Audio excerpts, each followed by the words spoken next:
ஆண்டவராகிய இயேசு கிறிஸ்துவின் நாமத்தினாலே உங்கள் ஒவ்வொருவரையும் வாழ்த்துகிறேன்.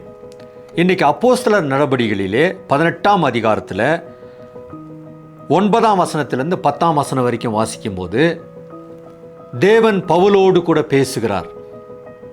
ஒரு முக்கியமான ஒரு ஊழிய பணியில் இருக்கும்போது பவுலுக்கு அநேக எதிர்ப்பாளர்கள், அநேக பகைவர்கள் வந்தாங்க.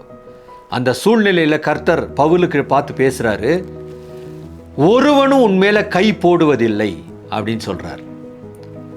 அப்போ பலவிதமான இக்கட்டான சூழ்நிலைகள் வரும்போது ஒரு பயம் மனுஷனை பிடிக்கத்தான் செய்யுது. அந்த பயப்படம் வரும்பொழுது என்ன செய்யறதுன்னு தெரியாது. பவுல் அப்படித்தான் ஒரு குழப்பத்தில் இருந்தார்.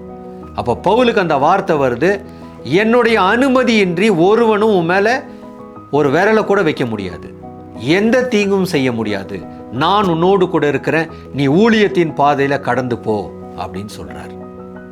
அப்ப கர்த்தருடைய வல்லமை, அவருடைய கை நம்மோடு கூட இருக்கும்போது யாரும் நமக்கு விரோதமாய் எழும்ப முடியாது. அதனால பயப்படவே வேண்டாம். கர்த்தருடைய சமூகத்தில் நாம் ஜெபிக்கலாம். பரிசுத்தமுள்ள நல்ல பிதாவே, அப்பா, உம்முடைய பாதுகாப்பு எங்களுக்கு இருக்கிறது.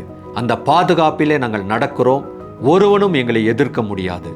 கர்த்தரே எங்களுடைய பாதுகாப்பாக இருக்கிறீர். ஆசீர்வதியும். இயேசுவின் நாமத்தில் பிதாவே, ஆமென்.